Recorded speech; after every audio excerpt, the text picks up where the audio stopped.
Today on Judge Faith, a $40,000 food truck goes missing. Oh, he said, "Oh, Maggie, you can make a whole lot of money. I could make anywhere from $5,000, $10,000 in less than no time." We have to retract. We have to take it back from the truth of the story. And it was just one lie after another lie, just to cover up the first lie. I don't know what you're involved in. I don't know exactly what it is, but it's definitely something. And I can tell you, I got my eye on you, and Officer One has his eye on you. Faith Jenkins. Her distinguished legal career began when she graduated first in her law school class. She quickly became a tough New York City prosecutor, and then a preeminent legal analyst on cable news. And now she's the judge in her own courtroom. Her cases are real, and her rulings are final. She is Judge Faith. Charlene Diaz says the defendant sold her a food truck with a wrong title and no registration. She's suing for a refund for a food truck down payment. Defendant Malachi Reed says he doesn't owe because he gave Charlene the correct title, and she still owes him money for the truck. He's countersuing for harassment. All rise. Court is in session. The Honorable Judge Faith Jenkins presiding. Please be seated. Your Honor, the litigants have been sworn in. This is the case of Diaz versus Reed. Thank you, Juan. Charlene Diaz? Yes, ma'am. You were suing the defendant Malachi Reed Yes. for $4,200, the refund for a food truck down payment? Yes, ma'am. And you are countersuing, sir, for $3,500 for harassment? Yes, ma'am. Okay, we'll start with you, Ms. Diaz. Tell me what's going on here. I met Malachi in the 90s, about 20-something years ago, when his family moved in the neighborhood where I was living. Where is that, in Georgia? Yes, ma'am. Mm-hmm. And we became friends. So I became Aunt Maggie to him. My middle name is Margaret, by the way, so I became Aunt Maggie. And his parents became auntie and uncle to my children. And in 2013, the end of the year, I was talking to my daughter about getting out of the hair business. I'm a cosmetologist by trade. Mm-hmm. And I wanted to do something different. So I'm talking to my daughter about getting into the food business because I love to cook. I'm from Jamaica, and I just love cooking. So she decided, why not talk to Malachi, because he has a food truck. I didn't even know he had a food truck. Is that your business that you're in? Yes. You operate food trucks? Yes. How long have you been doing that? About 2 years. Tell me about that. Well, I'm a chef. I graduated from the Cordon Bleu, and I worked in different restaurants, and I wanted to branch on my own because I just got tired of working for people. Okay. When did you get your first food truck? 2013. Oh, 2013, when she first approached you about and have the talk about the food truck? What kind of food did you sell on the truck? It's a fusion I'm just like being Caribbean. nosy now. No, it's Caribbean food. My family's from Jamaica also. Caribbean so, food, yeah, okay. Yeah. Rice and beans and jerk chicken? Everything, yeah. Okay, all right. We'll talk afterwards about lunch. All right. So you buy so you approach him about getting into the food Your truck Honor, business? my food would have tasted better than his anyway. I don't know what he was cooking, but I do the real deal. Okay, so I you called approach Malachi him? and I asked him, just to tell me a little bit about the food truck business because I wanted to get into it. And he started telling me that I would make a whole lot of money. And he said, look at the truck. And he told me the name of the truck is Fire, Food in a Hurry, F-I-A-H. I don't know if you've seen it, but I sent a picture for the food truck. So you were having a discussion with her about buying your one and only food truck?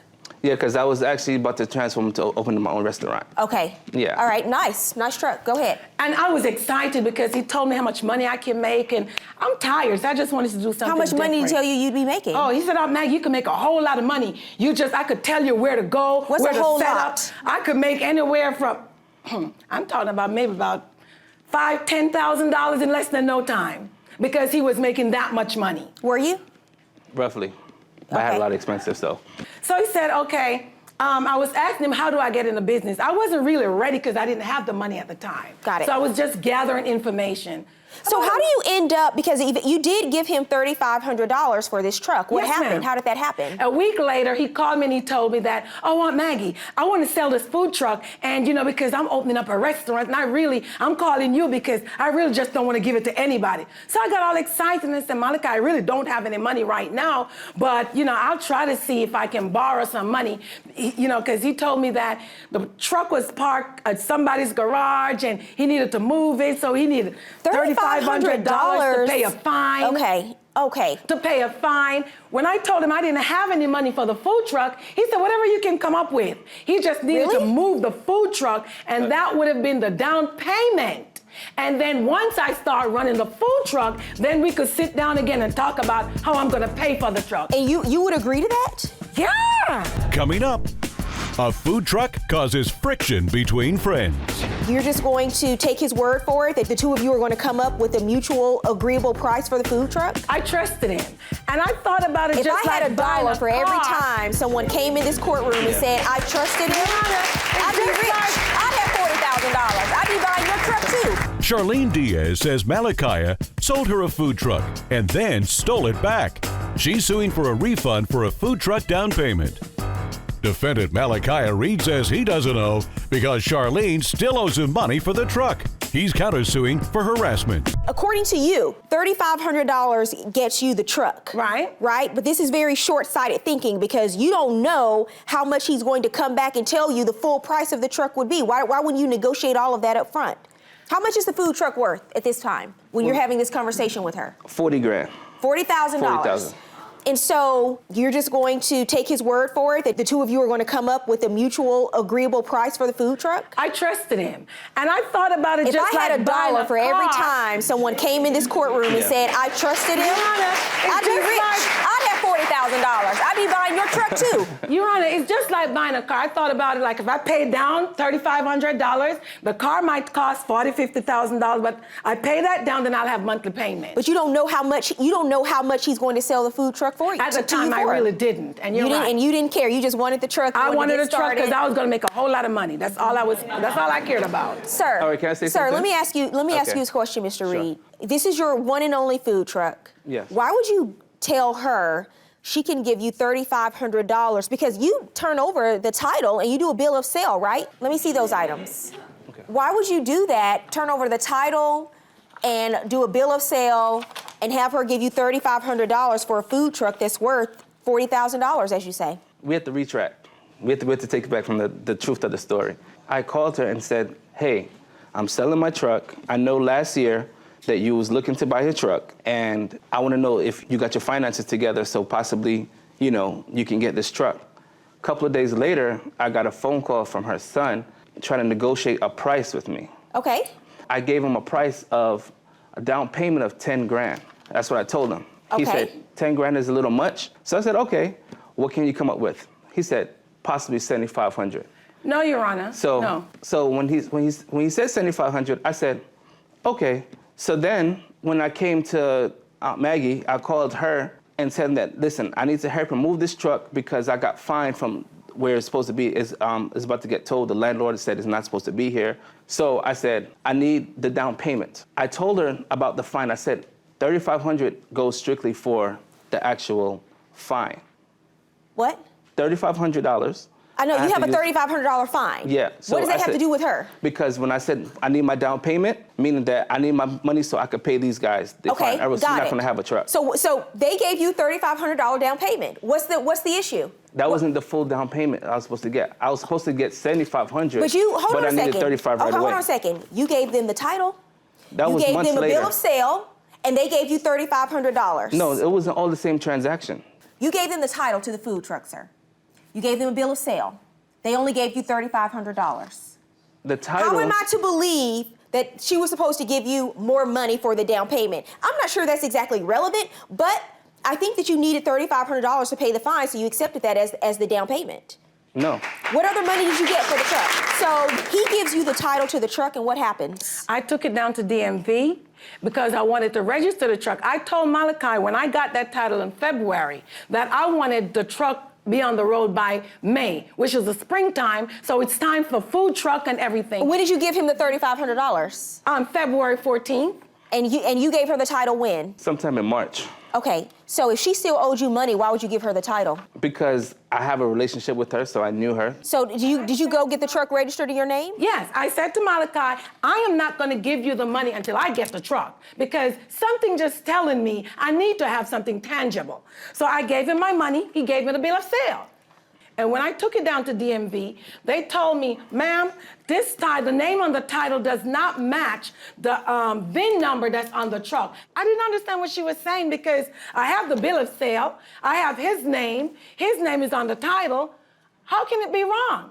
And she said, ma'am, it seems that there's another title. I called Malachi and I said, Malachi, there's something wrong with this title. And he said, oh, Maggie, I don't know what you're talking about because that's the title for the truck. What happened? What's going on with the title? Is this the right title for the No, truck or I not? have two. I had basically got another title.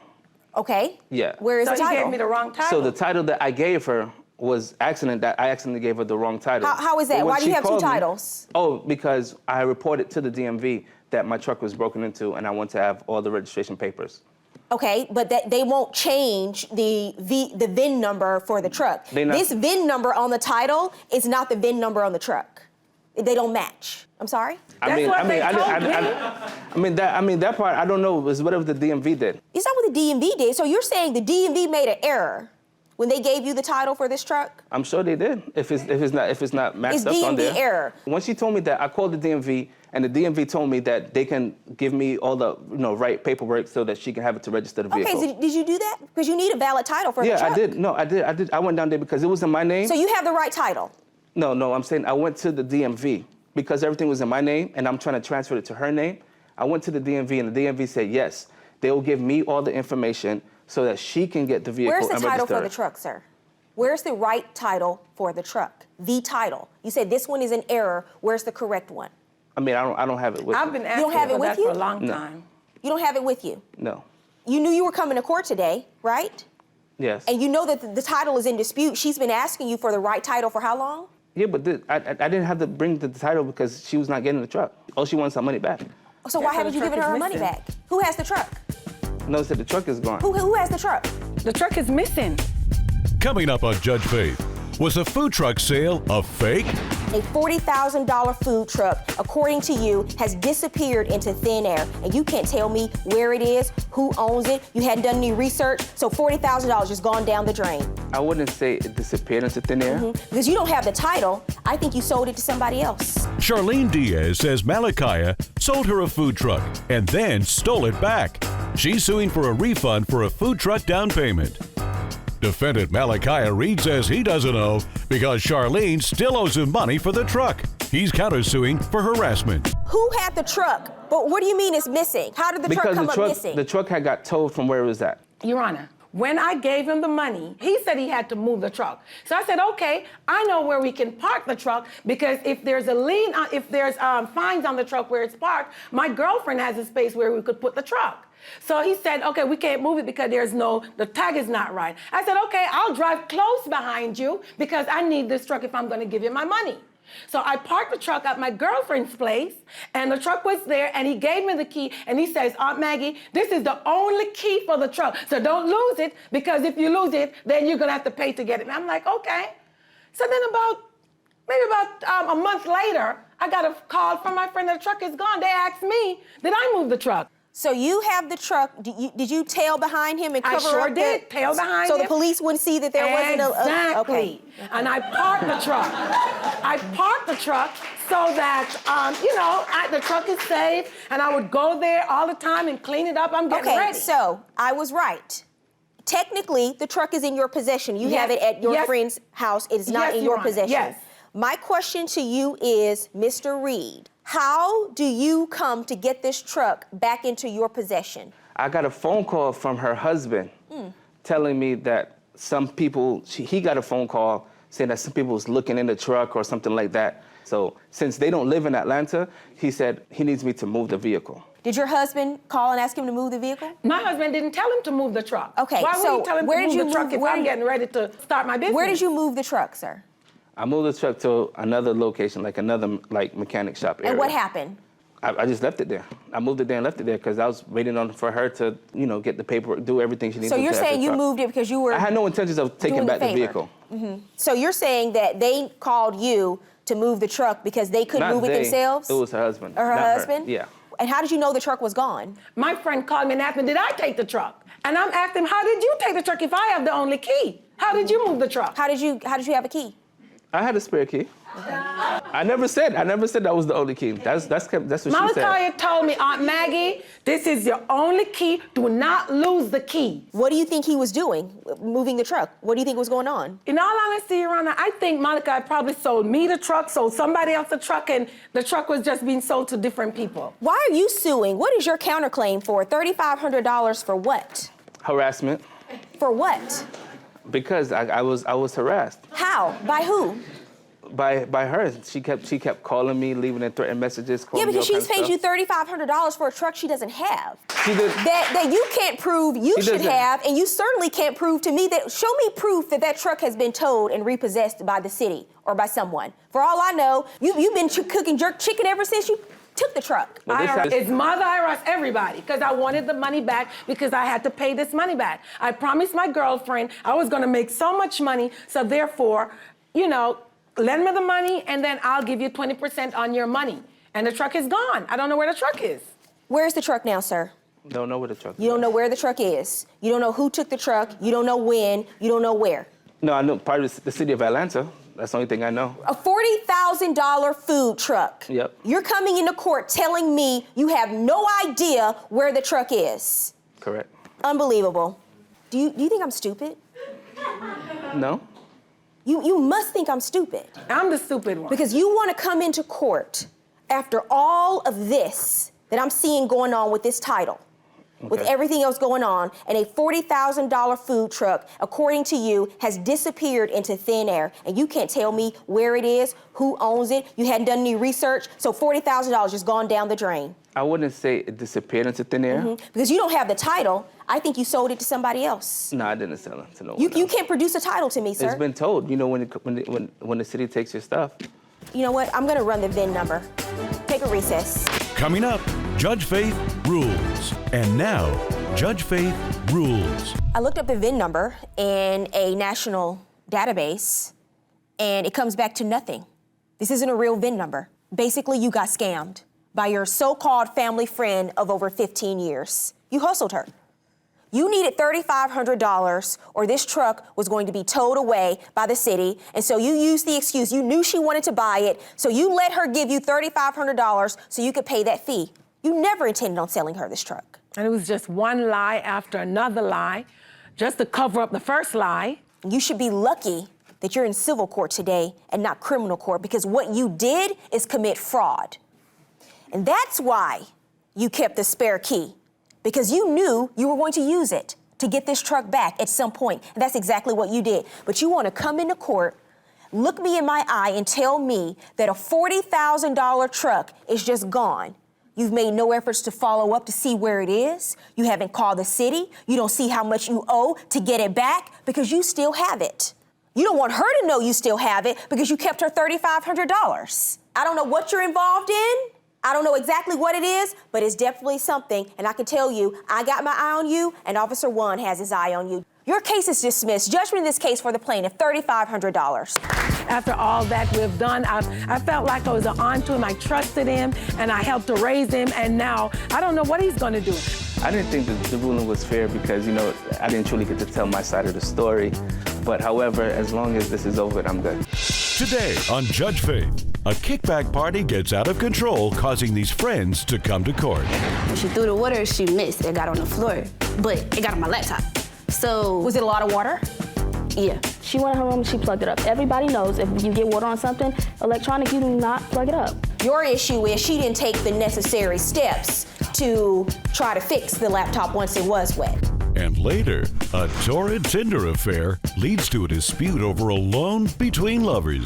When you're dating, you're not with them. I'm single. After so many red flags, I wake up and I'm just like, let me Google him. And that's what I did. One day, you're gonna cross the wrong woman, and she's gonna look at you and tell you, like Celie from The Color Purple, everything you done to me already been done to you. Life will let you get away with some things for a time period, but eventually it all comes back around. Faith Jenkins. Her distinguished legal career began when she graduated first in her law school class. She quickly became a tough New York City prosecutor, and then a preeminent legal analyst on cable news. And now she's the judge in her own courtroom. Her cases are real, and her rulings are final. She is Judge Faith. Plaintiff Amber Lee says her roommate was flirting with a guy when she threw the water that ruined her computer. She's suing for the cost to repair her laptop. She's accompanied by Raisa Tabika. Defendant Mecca Johnson says she doesn't owe anything because her roommate told her to throw the water that destroyed the laptop. All rise. Court is in session. The Honorable Judge Faith Jenkins presiding. Please be seated. Your Honor, the litigants have been sworn in. This is the case of Lee versus Johnson. Thank you, Juan. Amber Lee, Yes, Your Honor. you are suing Mecca Johnson Yes. for $895, the cost of a laptop you say she destroyed. Yes. You have a witness with you today? Yes. And you are Raisa, is it Tabika? Takiba. Okay. Okay, so we'll start with you, Miss Lee. Tell me what's going on here. How do you know the defendant? We all go to school together. We are roommates. So, What school do you go to? North Carolina A&T State University. Me and my 3 roommates, we were all moved in before Ms. Johnson moved in. Are you a roommate as well? Yes. Okay. Yes. When she moved in, everything was fine. We were all cool. We were friends for a while, up until March 24th. Then that day changed. Tell me about what happened in March with the laptop. On March 24th, I was in the living room. I was working on a school assignment in the living room. My laptop was plugged in. What kind of laptop? It is a MacBook Pro. I was in the living room working on an assignment. I got up and went to our 4th roommate's room because we was taking a class together. I went in her room to ask her a question. Ms. Johnson and one of our friends walked in and they were flirting very hard that week, and they were playing around a lot. She threw water on him, but she missed. At this Well, how point, did she throw water? She have a cup or? it was a bottle of water. I guess the top was off. I didn't know the top was off at the time. When she threw the water, she missed. It got on the floor. When it first happened, I was like, yo, chill, like you're actually throwing it. I thought she was just gonna fake it. She threw it again. And this time, she missed again, but it got on my laptop. So. Was it a lot of water? Yeah. I'm upset at this point. I'm yelling, I'm screaming, I'm saying everything under the sun. Me and Mecca, we both took the laptop and we rushed it over to the kitchen, and we taking paper towels, everything we can to try to save it. We're both pressing the power button to try to get it turned back on. And where was the laptop when she threw the water? It was on the couch. It was charging. And was your laptop completely damaged? You Yes. can't get it to work again after that? No. Okay. And it was working before that? Yes. What happened? So we were all playing outside, and she was downstairs doing something. We all came back in the house because he had said something to me that was really inappropriate. I was like, oh, Who is we? All of us. She was outside. Amber was outside. Okay. So then you walk back in the house, Yeah. all of you at the same time? No, it was individually, and I was like, oh, I'm gonna take this bottle of water and I'm gonna throw it on you. So I had chugged the first time and I didn't miss. So And you took a bottle of water and you threw it on this guy friend? Yes. Okay. So after I did that, she was like, oh, you missed, oh, you missed. I said, okay, I'm gonna do it again. And then I did it again, and her laptop was sitting on the couch open, and that's how it got wet. You did throw water and it hit her laptop? Yes, and from that point, So why do you think you're not responsible? Because when I gave her the computer, like she said, when we rushed it to the kitchen to take it out, the computer turned on. I gave it to her, dried it out, and I turned it off. I said, do not turn back on the computer. Do not plug it up. She went in her room and she plugged it up. Everybody knows if you get water on something electronic, you do not plug it up. Your issue is she didn't take the necessary steps to try to fix the laptop once it was wet. Yeah, because when I gave it back to her, it was working. It turned on. Is that true? I gave it to her. No. What part of that isn't true? It was making weird noises. The screen was flashing, different things. And when did she first tell you that, hey, my laptop isn't working? About 5 minutes after we put it in the room, after she took it in the room, I 5 told her minutes not later. to. So 5 minutes later, she tells you her laptop isn't working. Yeah. So we know that it's probably the result of it getting wet, right? After she plugged it up. Did you put it in rice? Some people put those. I put my phone in rice when it got After wet. the incident happened, when she said I took it in my room, I was on my phone Googling how to save a MacBook computer, and it told me to turn it upside down on the towel to let it drain out. I went to Walmart and I got 3 bags of rice, came back, dumped it all in the bucket, and I put my laptop in it overnight. So when was the first time you plugged it in? When was the first time? After we took it from the kitchen. Coming up, a line is drawn, and one of these roommates is on the wrong side of the law. The only reason why you threw water is because she told you. No, the first time I did it on my own will Do you be, do but the everything second that she time- tells you to do? Oh, no, absolutely Because not. she told you to pay for her laptop, but you didn't do that. No, because And later, somebody should have swiped left instead of right. I came across some really unfortunate Yelp reviews of women that he had done the same thing prior to. She knows because they became friends. You want me now to fix all of this. Plaintiff Amber Lee says her roommate ruined her computer. She's suing for the cost to repair her laptop.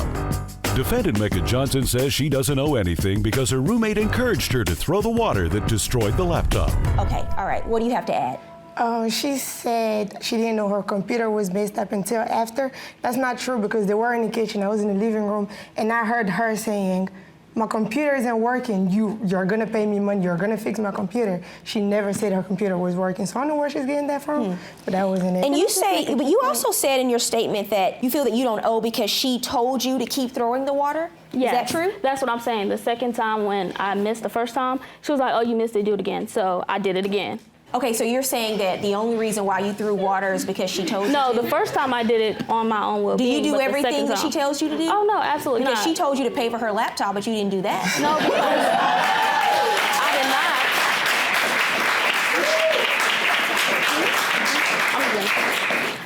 The reason why I threw the water the second time is because, one, I did not know that her laptop was back there. If she really cared about her property that much, she would not have left it open on a couch. And for you not to have an insurance. Well, I know you didn't know it was something- there. I don't think you did it intentionally. Yeah, what's the second issue? The second thing is for her not to have insurance on something that costs so much is kind of ridiculous.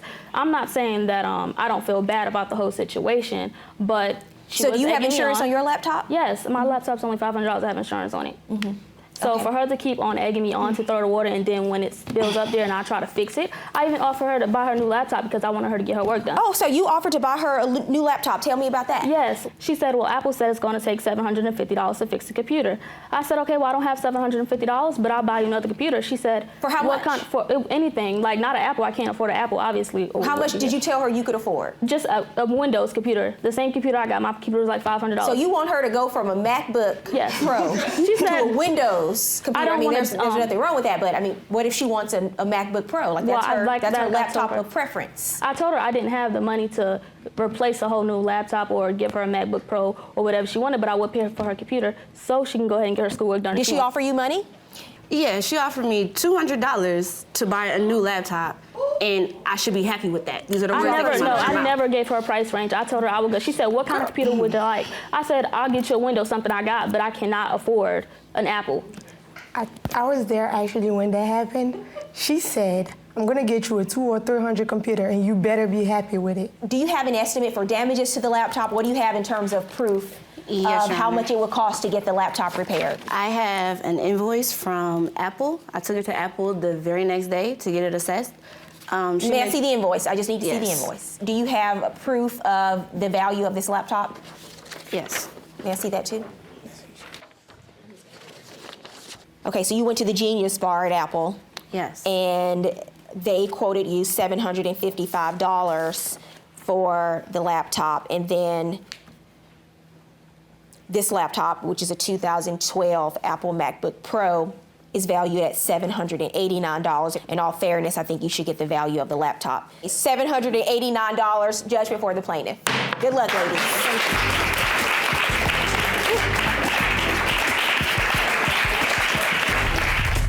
Plaintiff Gabriella Carlos says her ex-Tinder lover was going to be her forever boyfriend until she realized he was a cheater and con artist. She's suing for unpaid loans. Defendant Troy Grant says his ex-lover took pleasure in paying his bills, and she only demanded repayment after they broke up. Gabriella Carlos? Yes. You were suing the defendant Troy Grant? Yes. For $2,900 for several items you say he owes you for that you incurred during the course of your relationship? That is correct. And those things include a golf sponsorship, golf trip, other financial help, and golf rental space? Yes. Okay, so why don't we start from the very beginning and tell me when and how you met the defendant? Troy and I met on Tinder, which is like a really popular social dating app.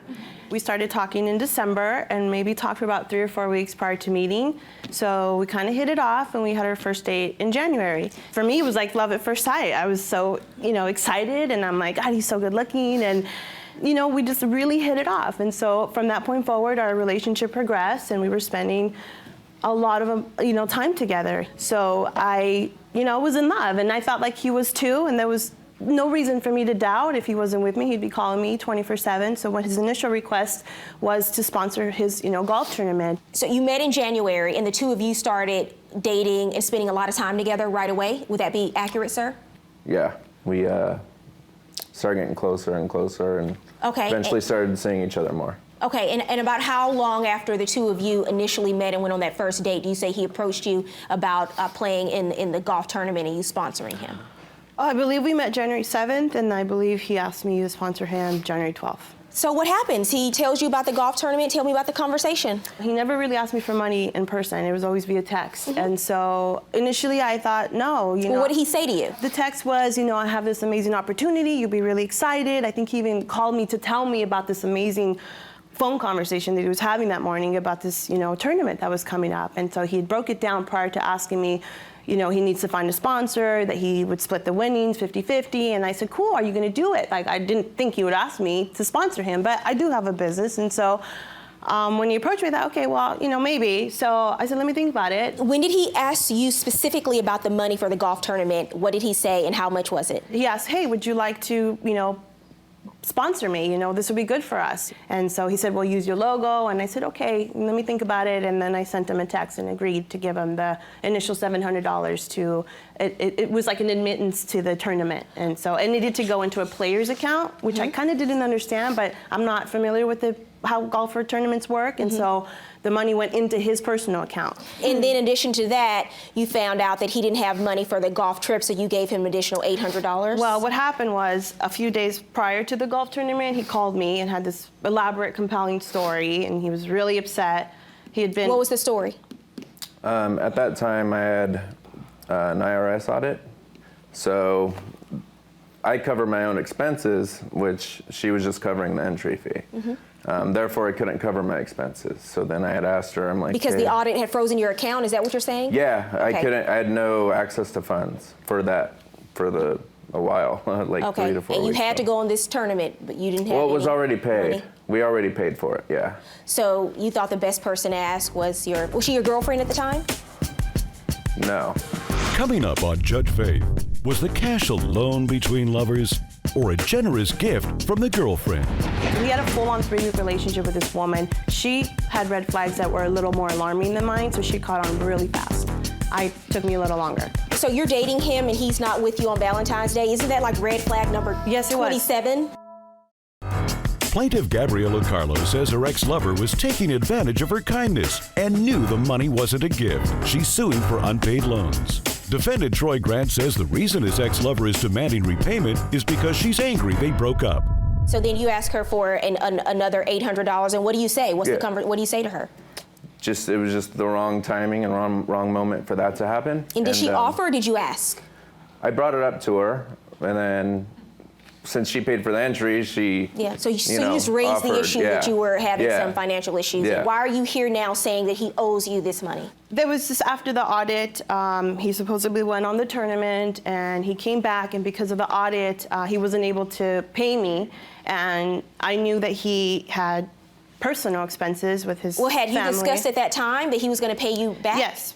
Okay, yes. But then you go on to give him another $600, right, another $500. So that's what I'm leading towards. So he would tell me at that point that he was going to have his son for the weekend and didn't have any money. And at that point, I was like, oh, my boyfriend, you know, like, let me give him some more money. And I think I would offer to help. I think he asked me 2 or 3 more times, but in some occasions, I'm like, I'll help you, whatever you need, you know. I was offering as well after the fact, because I believe the story of the audit and the tournament and all that. Although and so when you offered to help, this wasn't an arrangement where when you offered to help, it wasn't a, hey, I'm going to loan you $600 and I need you to pay me back on this date at this time. I never gave him any money. The money was loaned at all times. Is that true?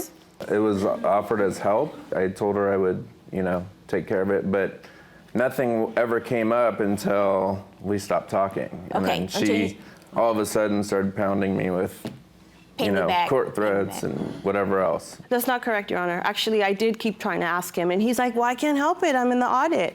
And so I'd be like, okay, and already my intuition was kicking in, like something is not right. Well, yeah, because you've already given him $700. Exactly. He hasn't paid that back. That's red flag. I mean, you meet someone online. I'm aware. Right? And a few weeks later, you give them $700. That's red flag number 1. Absolutely.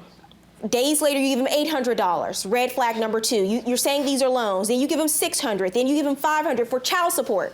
How are these not red flags registering They're with all you? red flags, and I did question him throughout the entire time. And so what happens? But you keep giving him money, and now you come to court because you want me now to fix all of this.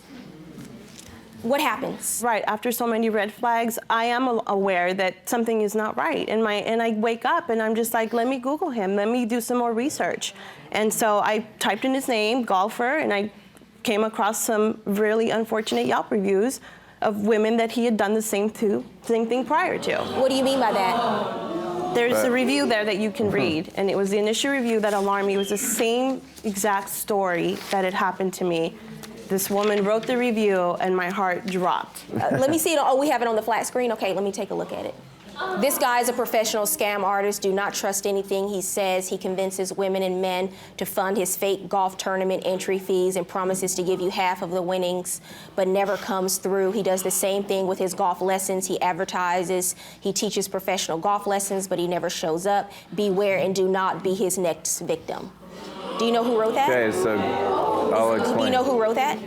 What's that? Do, Do you know who wrote that? It was a girl I previously dated. Actually, I was dating her. Did she give you money for a golf tournament? Yeah, but that's a total lessons? another issue.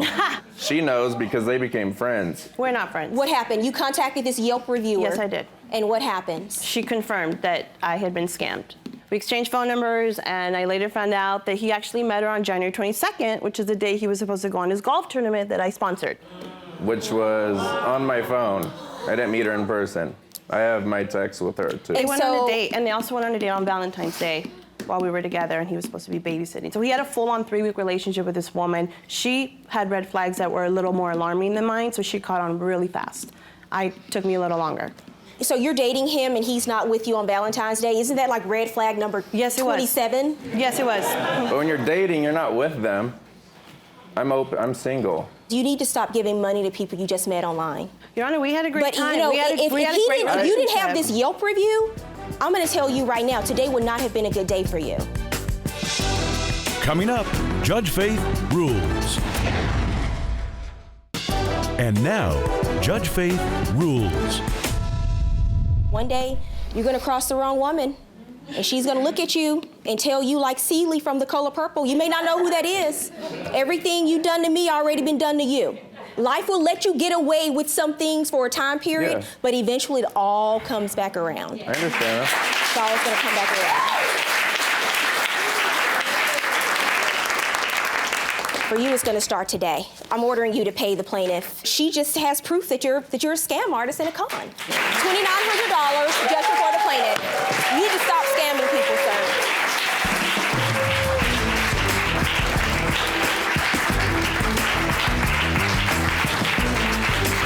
Today on Judge Faith, he says his selfish sister is causing their family to fall apart. I've loaned her money several times. I've been very generous. She made a promise to me that she was going to pay it back. If I had the money, I would pay it right now, but I don't have the money. How about you get that DirecTV cut out and you pay him the money you pay for DirecTV? And later, a trip to the grocery store ends in a hit and split, causing these ladies to collide in court. She hit my car, left the scene, left no information. Well, I left my name and number on her car. I didn't hear anything. The reason why she didn't find a note on her car is because you never put it there. Faith Jenkins. Her distinguished legal career began when she graduated first in her law school class. She quickly became a tough New York City prosecutor, and then a preeminent legal analyst on cable news. And now she's the judge in her own courtroom. Her cases are real, and her rulings are final. She is Judge Faith. Plaintiff Christopher Weisner says he loaned his sister money to buy a van to drive around her kids, but now she refuses to pay him back. He's suing for an unpaid car loan. Defendant Melinda Hunt says she doesn't owe her brother any money because she sold the van when it broke down. All rise. Court is in session. The Honorable Judge Faith Jenkins presiding. Please be seated. Your Honor, the litigants have been sworn in. This is the case of Weisner versus Hunt. Thank you, Juan. Christopher Weisner? Yes. You are suing the defendant, Melinda Hunt? Yes. For $3,200. You say she owes you for an unpaid car loan? Yes, ma'am. Okay, so why don't we start from the very beginning? You tell me what's going on here. Okay. So, Your Honor, she is my sister, and she came to me and asking me to borrow some money to basically get a loan for a van. I've loaned her money several times. I've been very generous, and It's just been this time was like it. And the reason I say that, Your Honor, is because she made a promise to me that she was going to pay it back, and I just really want her to live up to that. You took out a loan so she could buy a car? Yes. You took out a personal loan and financed a loan. And why couldn't you get your own car? What was going on? Well, I don't have credit, so I had asked him to help me to get a car. You don't have credit, or you have bad credit? I don't have credit. Okay. And so I had asked him to help me get a car, and I was going to pay him so much a month. When was that? It was like in May of last year. Mm-hmm. And what happened was he helped me get it. I got the car, and within 2, maybe 3 months, it started tearing up. What was the agreement in terms of the loan that you financed? How much did you finance, and what was the agreement in terms of her paying you back? Because you agreed that you were supposed to pay this back, right? Yes. Okay. Yes, ma'am. And I have the loan here if you would like to see it. Did the two of you sign a contract, or you just have the loan papers? The loan papers, the agreement. Okay, let me see that. You just tell me how much it is. Sure. The loan itself was obviously a lot more, as you can see on there, with the interest, because it was an unsecured loan, and that was the way that we went to be able to do that, because I didn't want to have any ties to any of my personal property. Okay, Does that make sense? So the loan is about $5,600, and you agreed that you would make monthly payments to him? Yes, ma'am. How much? $200 a month. Okay, and did you make those payments? I know I paid like $800 on it, and the car tore up. So she made 4 payments? yes, ma'am, and I have those payments right here. And after those 4 payments, she hasn't paid anything else? That is so who's been correct. paying on the loan? It gets direct deposited out of my account. And the monthly payment is $236? Yes, and I can show you. So what's going on? Why did you stop making payments after only 4 months? I didn't have the money. My car, that car tore up. I took it to a mechanic, he looked at it, and the transmission was going out. He said that he could fix the car, that he would give me enough to where that I could get another car. So then that's what I had to do, was get another car. So you traded that car in? He gave me money for that car. So you sold that car? Yes. For how much? It was $2,800. And that was and did you have a discussion with your brother who financed this loan for you that you were going to sell this car for $2,800 and get another car? Yes, I told him that I was When did you going find out there were issues with the car? It was about, I'm gonna say like 2.5 to 3 months. I had it maybe, and the transmission started going out. And so when you sold the car, you stopped paying on the loan. Am I correct? Yes, ma'am. I had to get rid of it so that I could get another vehicle, so that I would have a way to going. I have 4 kids. I have school, you know, softball practice, softball games, baseball practice, baseball games, football practice, football games.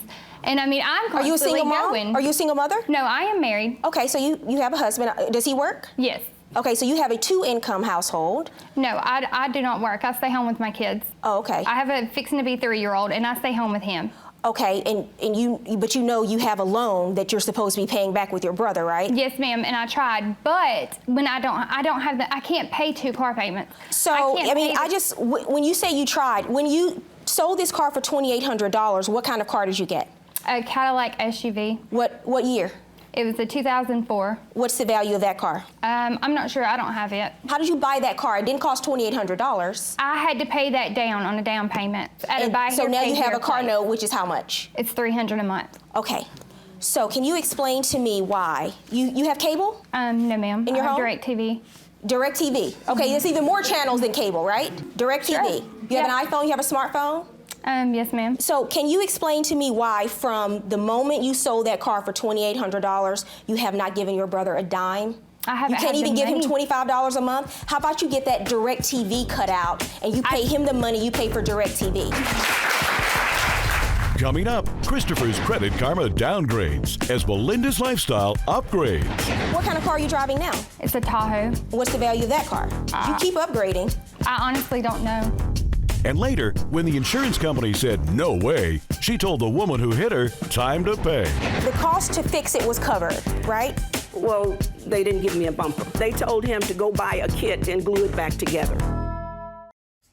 Plaintiff Christopher Wisner says his credit is being ruined because his sister is refusing to pay back the money she owes. He's suing for an unpaid car loan. Defendant Melinda Hunt says because they're family, she doesn't have to pay the loan back, and it's only fair that he helps her out. She's countersuing for harassment. I didn't even know that she sold the vehicle because we made an agreement that she had to put the title in her name due to the simple fact that if she wrecked or any incidents or anything like that, I didn't want to be sued for it. I didn't want to be responsible for anything on that end. But the agreement was she could not trade it in, she could not borrow any loans or anything like that. And I didn't know that she had did that until later on. I'd found out from a family member that she had a vehicle, Is that true? another vehicle. Is that true, that you made that agreement with him? Yes, ma'am. You see that? She doesn't care.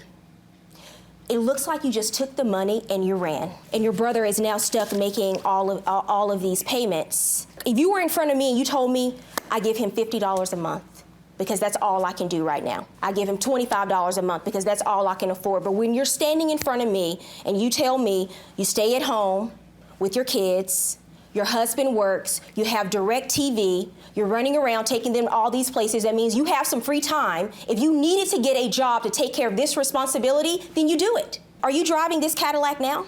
No, ma'am. What happened to that car? It had some problems, so I traded it to the same guy where I bought it. It's a buy here, Oh, what pay kind of car are here. you driving now? It's a Tahoe. What year? 2006, 2007. What's the value of that car? You keep upgrading.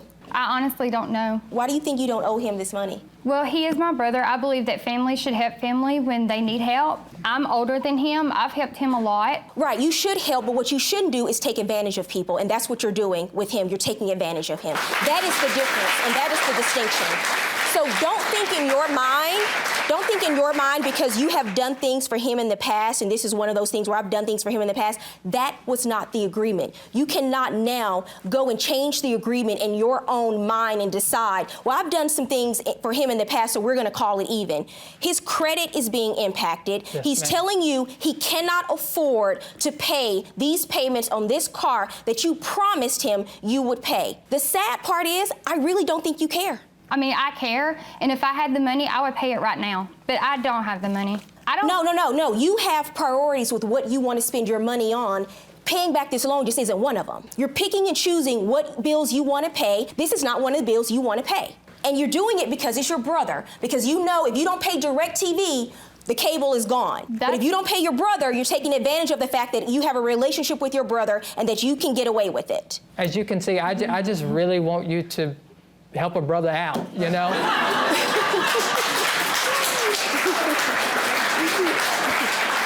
It's clear that you owe this money, and I think that you are making excuses as to why you haven't made the effort to pay. What happened is you sold the car and now you don't want to pay on it anymore because you sold it for $2,800. That's why you haven't paid on it. And it's your brother and you're taking advantage of that relationship. The maximum I can award you in your jurisdiction in Birmingham is $3,000. Judgment in this case for the plaintiff, $3,000.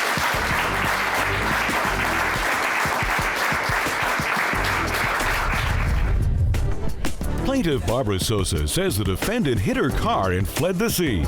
She's suing for unpaid car rental fees. Defendant Sandra Stoney says she doesn't owe anything because the reason she has insurance is so she doesn't have to deal with people like Barbara. Barbara Sosa? Yes, Your Honor. You are suing the defendant Sandra Stoney. Is that you, ma'am? Yes, it is. For $196 for unpaid car rental fees? Correct. And you are countersuing, ma'am, for $5,000 for harassment? Yes, ma'am. Okay, we'll start with you, Ms. Sosa. Why don't you tell me what's going on here? She hit my car, left the scene, left no information. That's why I'm here. On September 10th, I went grocery shopping, came out of the store. I approached my car. A young woman came up to me and said, "Ma'am, someone hit your car." So I'm looking around, and she said, "It was your bumper." And I walked around, and sure enough, my bumper is all scratched up. So I said, "They didn't leave any information?" She says, "No, that's why I waited for you." So I called the police. Was this someone you knew or just another shopper at the grocery store? Another shopper at the grocery store. Okay. Didn't know her. The police came. He gave me a case number and said he would contact me. Someone would contact me in a few days. I got a call from a police officer giving me Miss Stoney's information in which I had to become an investigator in order to find out who this storefront insurance company she had to get my car repaired. So you didn't contact her at that point, you contacted her insurance company and the police had provided you with that information? Correct. Well, he did say she didn't want me to call the insurance company. She wanted to settle it out of her pocket. Well, I'm saying if anybody wanted to do that, they would have left information. I wouldn't have to go through this to get the information. Nothing was left. So based on that, I was not going to call her and ask her for a settlement when she left the scene. Okay, and what do you say happened at the grocery store? Yes. What happened basically is that, okay, when the car was hit, her vehicle. When the car was hit or when you hit the car? Right. And then when I got out to Well, tell me how the accident happened. What happened? Okay, driving in a Kroger parking lot, bumped her car, and then I got out and looked at her car.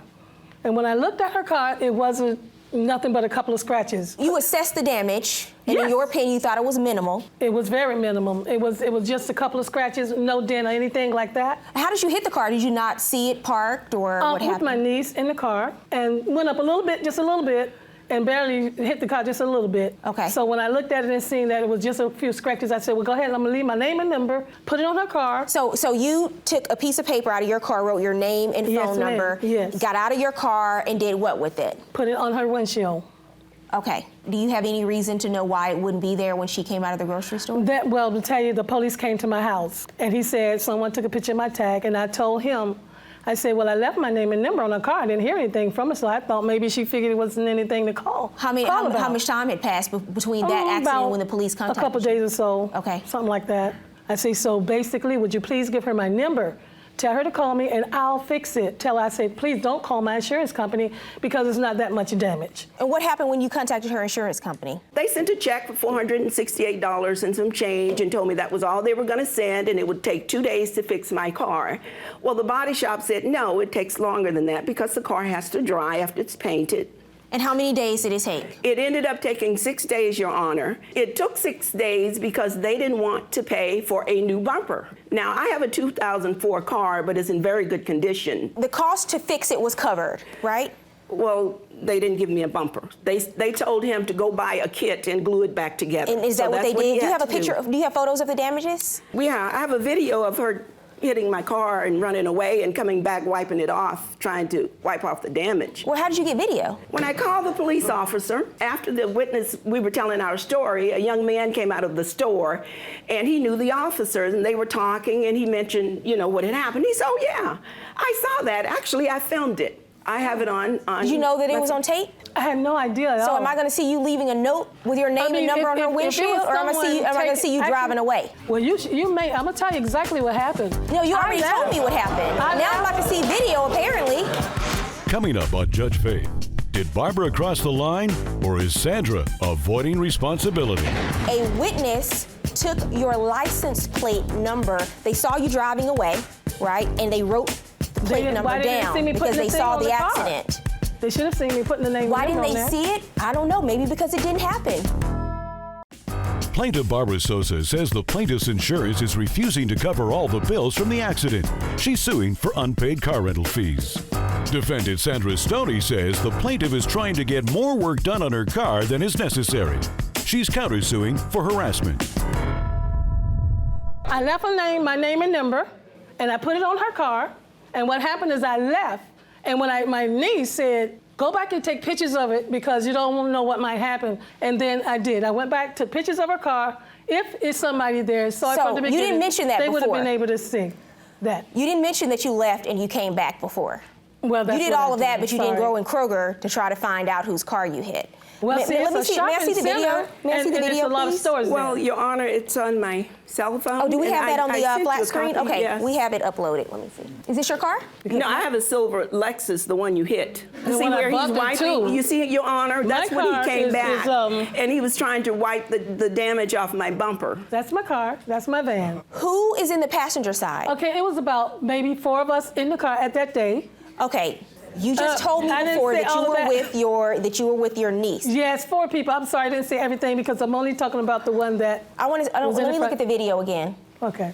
I don't see anyone getting out taking photographs. I see someone getting out wiping her car. Right. Why are you wiping her car? Why is someone touching her car? Exactly. Basically, I should have told you from the beginning, but nevertheless, what happened You didn't know there was video? Back, you didn't know I was going to see video?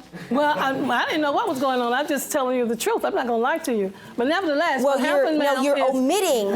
You're omitting salient facts in the case. I took pictures. You're omitting some things. Yeah, and that leads me to believe that you're not telling me the truth.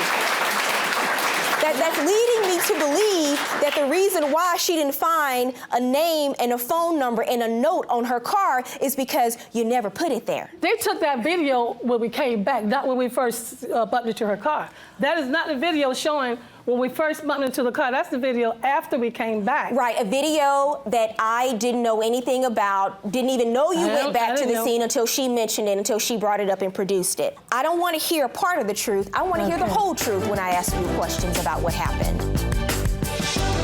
Coming up, Judge Faith rules. And now, Judge Faith rules. Why are you countersuing for $5,000 for harassment? Because after I had told the policeman to let her know to call me and not my insurance company, she calls me a month later, a few weeks later. Was she calling you names when she called you? She told me that she was going to sue me and take me to court if I don't pay it. If my insurance company don't do it, she said that I was going to do it. Okay, and you think that's harassment, and you think that's worth $5,000? It is harassment because she went to my insurance company instead of to me. She had the opportunity to come to me when I told the policeman to give it to her.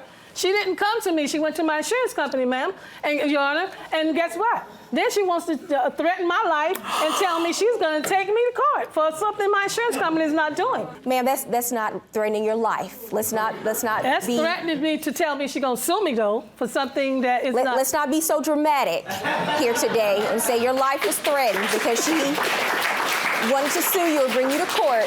She is out of pocket for the car rental for 6 days, and I have her proof that she paid for the car rental for 6 days. Your Honor, my insurance company took care of all of that. No, I don't know why she's lying and why she's saying all of this. She come with a video from the second coming up to the car and not the first time it happened to say I didn't. If she would have had the first one, she would have seen where I left my name and number. Your counterclaim is dismissed, ma'am. Judgment in this case for the plaintiff. $196. $196 for the car rental plus court costs. Have a good Thanks,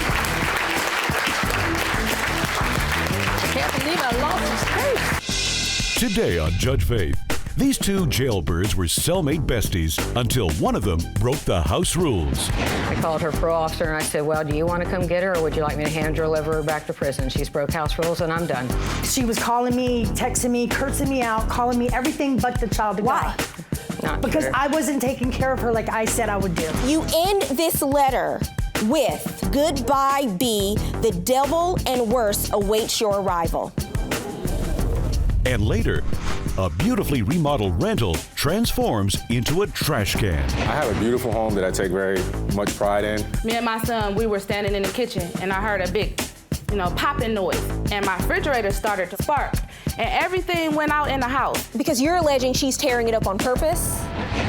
Faith Jenkins. Her distinguished legal career began when she graduated first in her law school class. She quickly became a tough New York City prosecutor, and then a preeminent legal analyst on cable news. And now she's the judge in her own courtroom. Her cases are real, and her rulings are final. She is Judge Faith. Plaintiff Acacia Dolphin says she loaned her former jailhouse bunkmate money, but when she allowed her to move into her home, everything went haywire. She's suing for an unpaid loan. Defendant Nancy Diaz says they were best friends and she's hurt by the actions of her former roommate, but she doesn't owe anything because the money was a gift. All rise. Court is in session.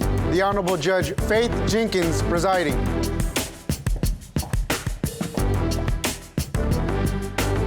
Please be seated. Your Honor, the litigants have been sworn in. This is the case of Dolphin versus Diaz. Thank you, Juan. Acacia Dolphin? Yes, Your Honor. You were suing the defendant, Nancy Diaz? Yes, Your Honor. For $2,888 for unpaid loans? Yes, ma'am. Okay, so why don't we start from the beginning? How do you know Ms. Diaz? I met Nancy Diaz in Maricopa County Jail in April of 2010. I had a small warrant out for my arrest. I had missed a court date in Florida because I was having emergency surgery and the judge didn't What do you mean by believe it. small warrant? I was involved in a criminal case, falsely accused of child abuse, which has been dropped, and I have won. While I was in county jail, she was my bunkie. She was the gal next to me in the county jail bunk system, and we became friends. And so once I got out, she started writing me and being. What were you in jail for? Sales of methamphetamine, Your Honor. Did you plead guilty or did you go to trial? I was guilty. Okay, when did you get out? I got out February 19, 2014. And then after she left, that was in 2013? 2010, Your Honor. So when you get out in 2010, you remain in contact with her throughout the rest of her sentence all the way through 2014? Yes, Your Honor. Okay, what happens? We started building a friendship through telephone calls and letters, and I started visiting her in November of 2010 and continuously visit her when my time allowed until she got out in February of 2014. And how would you describe this relationship with her? I didn't believe that she would still be in my life after we left county jail and I went to prison, but it did happen. And I was grateful for it. Why are we here? You're now suing her. You say that she owes you almost $3,000 in unpaid loans. Tell me about that. I sent her money while she was in prison. She was in a women's program for about 18 months, which was a 5 to 8 hour day program, so she was unable to work while in that program. And it was supposed to be making her a better person and deal with life and come out the other side of prison and be a good citizen. Okay. So being an ordained minister, I thought this was a good cause. You're an ordained minister? Yes, Your Honor. How long have you been ordained? Since 2000. How is she supposed to pay you back? She has no money. She's incarcerated. She was due to get out. When she got out, she had promised she would not only 4 pay... years later? Yes, ma'am. So how much did you send her? And in what intervals? It was anywhere from $25 up to $80 a month.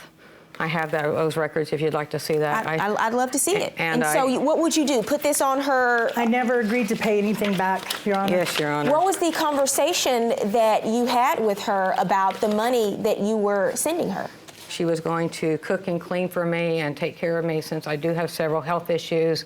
Starting in October of 2010, all the way through October 2013, you would send, according to your records, you send her money in $15 and $20 and $40 intervals over the course of these 3 years. And it's your testimony here that you made it clear to her that these were loans and this was money that would be paid back. That's your testimony? Yes, Your Honor. Okay. That's not true, Your Honor. And then she was going to move into my house, which she did, but she only lasted 14 days because she broke the house rules.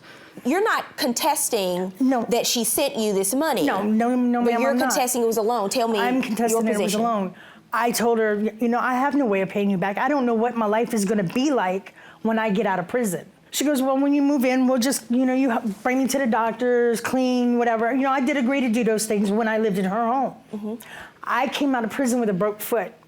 So I couldn't even get work when I came out of prison because I was on crutches. I owe her legitimately $130. That's it.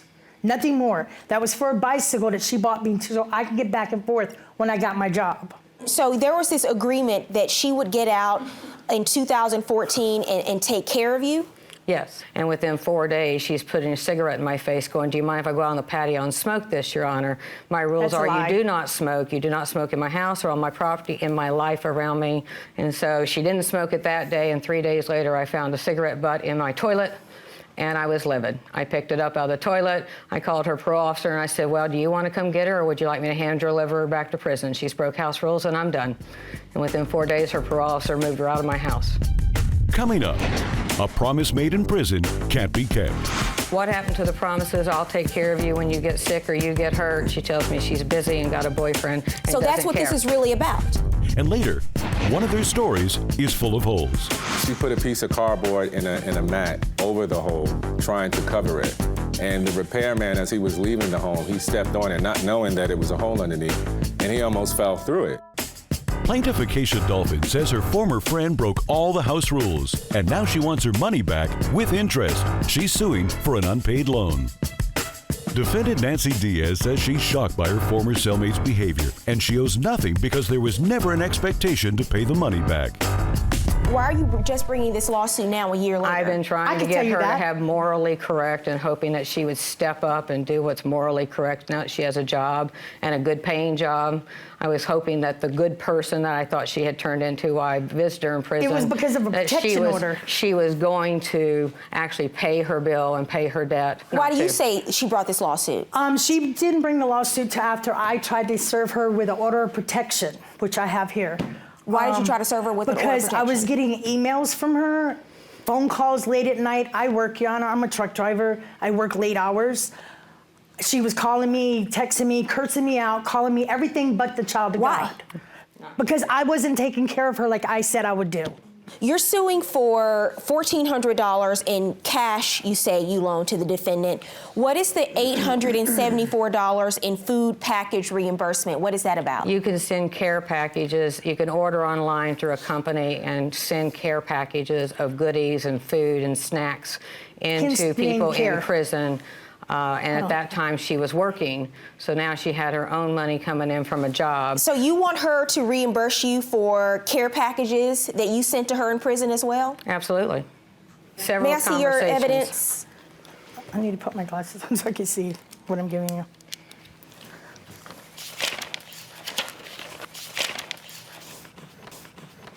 And, oh, wait, sir. This is the order of protection order that I put against her.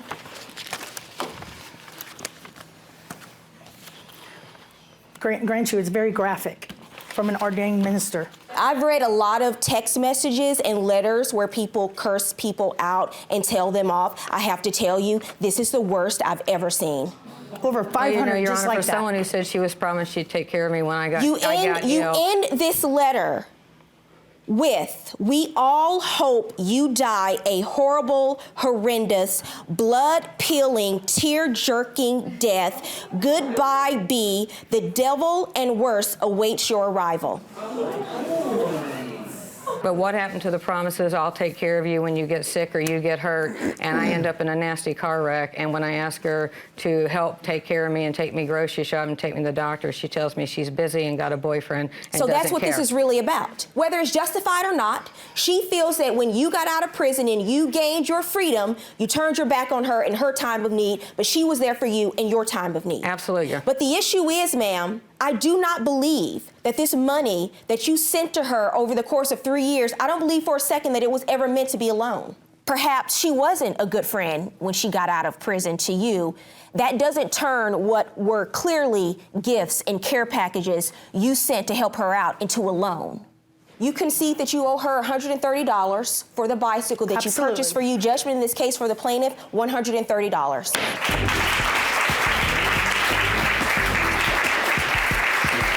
Karma was served. Plaintiff Sharif Baker says his tenant is purposely damaging his home because she wants out of the lease early. He's suing for property damage and repairs. He's accompanied by Larry Thompson. Defendant Robin Franklin says her landlord's home failed housing inspection because it's a beautiful trash can that constantly needs repair. She's countersuing for damages and emotional stress. Sharif Baker? Yes, ma'am. You are suing the defendant, Robin Franklin? Yes, Your Honor. For $3,500 for property damage and repairs to a home you say she's currently living in? Yes, ma'am. And you are countersuing, ma'am, for $3,025 for the cost of groceries and damaged kitchen utensils and emotional stress? Yes, Your Honor. Okay, so I understand from the write-up that she's a current tenant of yours. Yes, she is, Your Honor. Okay, why don't you just start from the beginning and tell me what's going on here? The defendant moved in August 11th, and she's a Section 8 recipient. What city is this in? This is in the city of Detroit. Okay. Okay. I have a beautiful home that I take very much pride in. I understand you submitted a photo to the court. Let's take a look at it. Yes, ma'am, I did. And do you live in Detroit? No, ma'am, I don't. I live in Atlanta. Okay, so do you have someone who lives in the city that oversees, like a property manager? Yes, ma'am. My aunt actually has a property right next door to the right of it. So she actually lives there in the city, so she was like my eyes and ears for what's going on. Okay, and when did Miss Franklin move into the home? She moved in on August the 11th. Of what year? Of 2014. You're suing her. Yes, ma'am. For damages you say she caused. Yes, what are the ma'am. damages? The damages to my gate. Before she moved in, Your Honor, it's a fence, a white vinyl fence I installed. It's a fence gate. Brand new. I have pictures of the fence before and after. How do you say she damaged it? Well, initially, she sent me a text message about 2 weeks after she moved in. Yeah. And she claimed that the rain, there was such a hard rain. And so, I sent someone out there to repair it. Then on September the 20th, I get a picture from my aunt. She said, this is what your new gate looked like.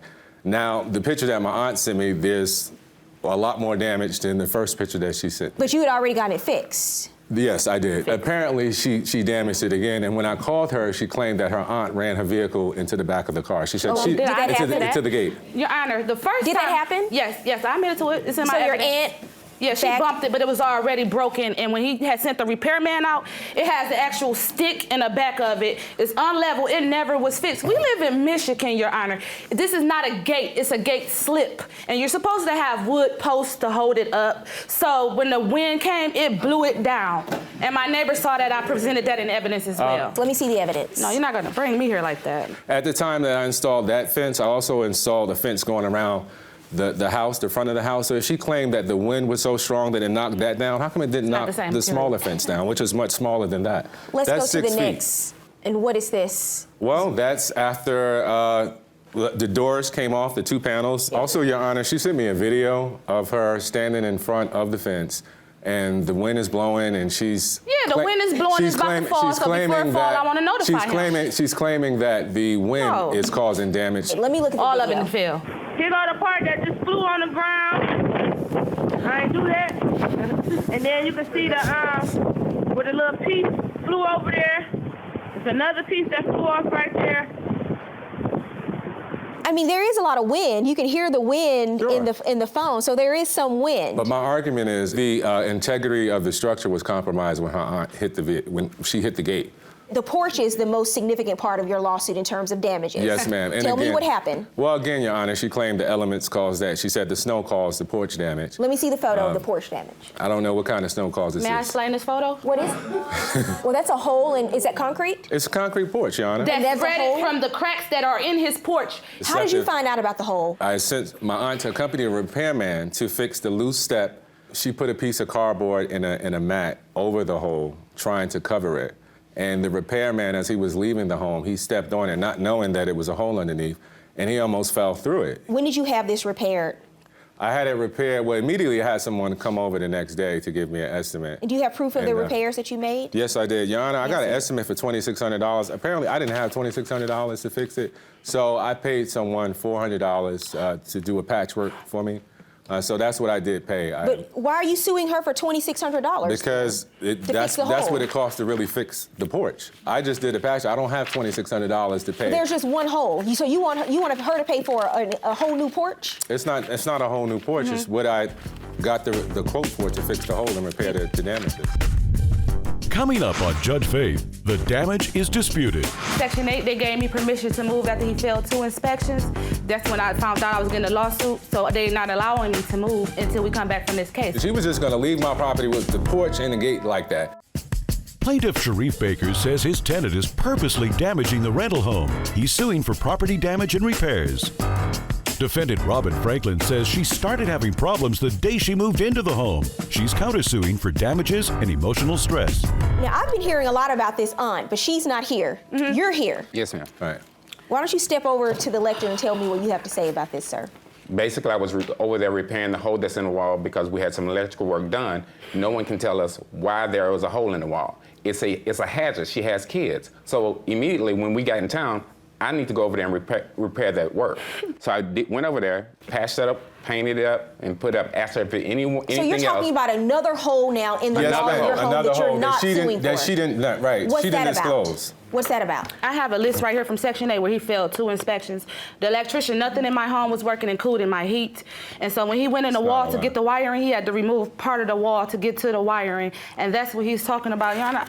Your Honor, that's not true. Actually, I have American Home Shield. Here's my list. I have American Home Shield, Your Honor, and when she said she had electrical issues, I dispatched them out immediately. They actually said that Miss Franklin had someone at the home doing electrical work. And I said, oh, really? I said, because I'm not going to pay for no electrical work because I have American Home Shield. If the two of you obviously have a contentious relationship and you're suing her now, why are you still living there? Do you not want to move? Okay, that's where he's suing me for today. Because Section 8, they gave me permission to move after he failed 2 inspections. And once they told me I could move, I put a request in to move. And that's when I found out I was getting a lawsuit, so they're not allowing me to move until we come back from this case. Is that true? They're not allowing her to move because I contacted Section 8 and I gave them the history and rundown and basically all the things that she's been doing since she's been on my property. Why would you not want her to move? Exactly. I do want her to move. However, I do want to get this resolved first. She went behind my back and come to find out that she had put in a notice to move. So she was just going to leave my property with the porch and the gate like that. Not true. When the Section 8 informed me that she was moving, which I didn't even know she had planned on moving, I had told them, how is she able to move with all the damage that she caused? They said the only way to stop her from moving is to go file a small claims case because you're alleging she's tearing it up on purpose? Yeah, she is tearing it up on purpose. She is. What is your counterclaim about? Me and my son, we were standing in the kitchen and I heard a big, popping noise. And my refrigerator started to spark, and everything went out in the house. You're countersuing because you say when the electricity went out, this damaged your freezer and your microwave. Please show me proof of that. Freezer, my microwave, being I damaged. presented a receipt for my microwave. I would like to see proof that those items were damaged. Do you have photos? What do you have to prove that those things were damaged? No, I don't have photos. I have receipts, though. Receipts that you purchased them doesn't help you prove your case that they were damaged. Okay, Section 8, I should have bought them photos. Coming up, Judge Faith rules. And now, Judge Faith rules. I'm not going to find that she intentionally was damaging your home. I think there are some damages here based on the photos that you submitted. She admits that her aunt ran into the fence. Yes, ma'am. I saw the video she submitted.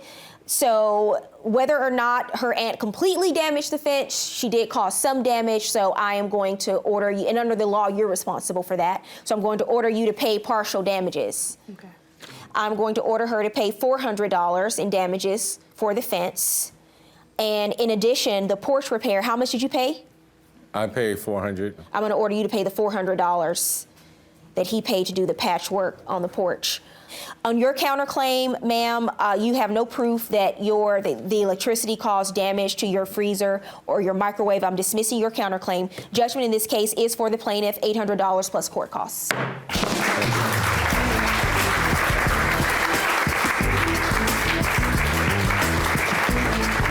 Today on Judge Faith, an uncle steps up and supports his nephew during a difficult divorce.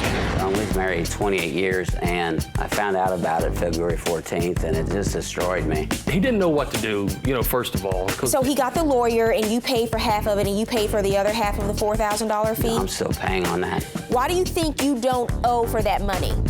And later, a hookup on expensive designer boots turns out to be a ripoff. So you say you never got the boots? I never went and picked them up. He told me he had them like 4 times. Did you tell her that? I don't recall. Stop. We're not going to do this, I don't recall, because you do recall. Faith Jenkins. Her distinguished legal career began when she graduated first in her law school class. She quickly became a tough New York City prosecutor, and then a preeminent legal analyst on cable news. And now she's the judge in her own courtroom. Her cases are real, and her rulings are final. She is Judge Faith. Plaintiff Joe Wheeler says to help his nephew through a bitter divorce, he loaned him money and a truck. He's suing for an unpaid loan and a truck transmission.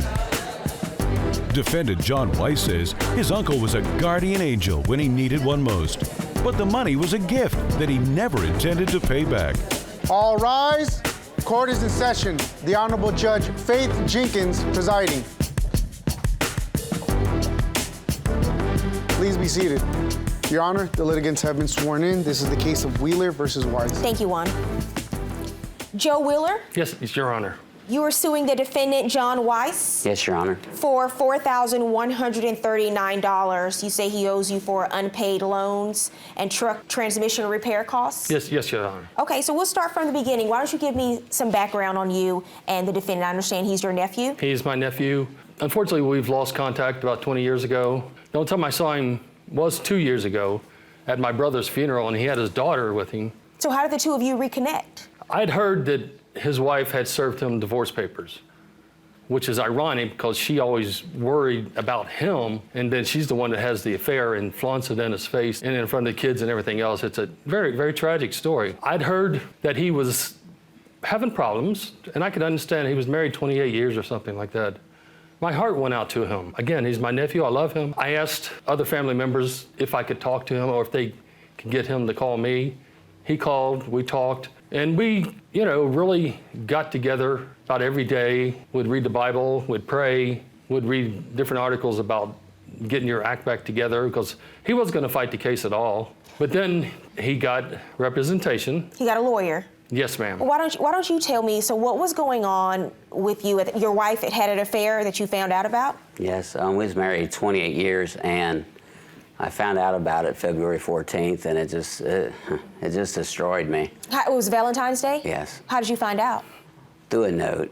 I accidentally found one of her letters, and she was the love of my life, and at that time, I honestly didn't care about anything. I didn't care if I made it, lived, died, or whatever. I didn't, because I was so distraught by it. And how many children did you have with her? Two beautiful kids. But your uncle came in to help you, He sure right? did. He was my guardian angel. If it wasn't for him, I just told you, I wouldn't have cared. And the two of you lived in the same city all this time in Cincinnati and had not been in touch in many years? Sure. Yes, Your Honor. Okay.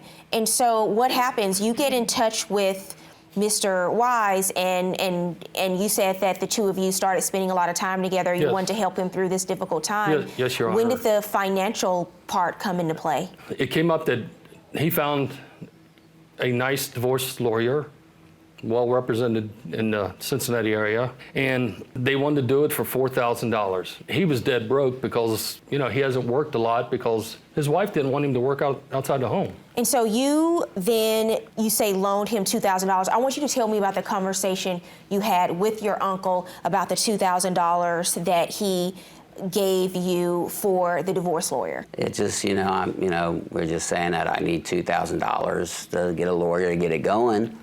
And my uncle says, we're family, that he can help out. I just said, God bless and thank you, and that was about it. So he according to you, he never mentioned anything about this being a loan or you paying him back? That's not true, Your What do you Honor. say you said? It was very clear in the arrangement with his wife before the divorce was to get the 2 burial plots that they bought as a couple. And she in turn got like 80% of the house appliances and furniture and some Disneyland tickets. And that was the deal. When the divorce came through in that November, he said, I will pay you back. Did you say that to him? From that. I do not recall that, Your Honor. No, I don't. You don't recall saying it, so you could have said it? No, I don't think I did say that. It's not true. I mean, that's the sad part is it was dated in our minds of when he got divorced in November. Because you didn't put this in writing? No. Okay. He's my nephew.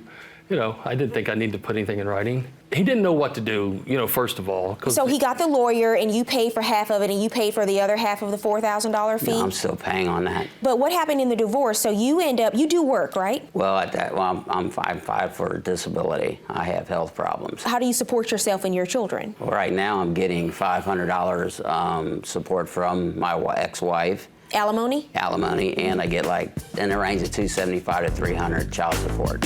Okay, and what other income do you have? That's it. Coming up, Judge Faith helps heal the hurt. I mean, this is your uncle, right? And you have not had a relationship with him for 20 years. Sure. And he gives you $2,000. I thought we were family, and it was a gift. You say this is a gift. You say this is a loan, so I have to make a judgment call. And later, did the exes do an illegal deal? She gives me $1,000, I take it, and I went to him, and he was like, I can't get anything right now. Did you get the boost? I didn't. And where's the money? He hasn't. Where's he? Plaintiff Joe Wheeler says he always expected the money back. He's suing for an unpaid loan and a truck transmission. Defendant John Weiss says the money was a gift. Was he working at the time? Not while I've known him. Okay, and how did you expect him to pay you back if he wasn't working and he didn't have any income or any money at the time? You thought he'd get money in a divorce settlement? Well, that's what I tried to explain earlier, Your Honor, is he was getting the burial plots, and he did not want to be buried next to his in-laws, so he was going to get them, sell them, and pay me back. Did you sell the burial plots? No, I have not. But you still have the ability to sell them? Yes, I do. You're also suing for $1,700 for the replacement on a transmission on a truck? Yes, ma'am. Tell me about that. What happened in this case was he had to sell his car to to pay rent, which I didn't know about, but then I found out about it. And he said he needs some transportation, and I had my truck there. I didn't need it in the wintertime because I do asphalt work. I made 2 stipulations. I told him, have gas in it when I get it back, and you have to check the fluids because the transmission and the oil leaks. But you loaned it to him for 2 months, and what do you say happened during that 2-month time period? He didn't put fluid in it. And as a result, it needs a brand new transmission? I had to get a replacement transmission. The transmission was fine. It was driving. He only had it for 2 months. It was shifting. So I didn't think, I'm no mechanic. So you don't feel that you owe for, this is your uncle, right? And you have not had a relationship with him for 20 years. True. He comes in the picture in your time of need, and he gives you $2,000 for your divorce lawyer fees, for something very specific. Why do you think you don't owe for that money? I thought we were family, and it was a gift. That's how I felt. He knows my situation. I'm on disability myself. And he knows that I don't have $2,000 just to be nilly-nilly with it with other people. May I see proof that you paid $1,789 to fix the transmission on this truck? Yes, ma'am. And the truck is only worth, what's the Blue Book value of the truck? I got that also, Your Honor. But Your Honor, if why would you pay $1,789 to fix? The truck is worth, in good condition, $2,414. Why would you pay $1,798 to get the transmission fixed? because I would have to replace it with a $10,000 or $20,000 vehicle. This is a case where there's nothing in writing between the two of you. You say this is a gift, you say this is a loan, so I have to make a judgment call. I'm gonna make a judgment call in this case based on the fact that this was someone you had been estranged from for 20 years. He didn't know you that well, but you were in a time of need. I think it was a loan, and I think he expected to be repaid. He doesn't make a lot of money. He's on disability, and I believe him when he said he could not afford to give you $2,000, but he came in, he wanted to help you out, and he was there for you. He did more than give you money. He was actually physically there for you, as he said and as he wrote in his papers. He sat with you, he prayed with you, he helped you through a very emotionally difficult time. Yeah, I love him, and I hate that this has come this far in this way. I love you, Uncle Joe. I love you too, buddy. I love both of you. Okay, so here's what I'm going to do. I'm going to order you to pay back the $2,000 for the divorce lawyer fees and the $180 for the case filing fee. In addition, now that I've reviewed what you've submitted in terms of the work order that was submitted in evidence to me, it actually states that the transmission needed fluid, and that was a factor in the fact that this was a very old car, it had over 100,000 miles on it, but there was an issue with the fluid, and you testified today in court that you did not put fluid in the transmission for 2 months. So, to be fair, I think you should pay for half. And he actually had this transmission replaced right after you returned the car to his possession. So, to be fair, I think that you should pay for half of the transmission. Judgment in this case is for the plaintiff, $3,080, and I wish the best of luck to both of you. Thank you very much. Thank you very much.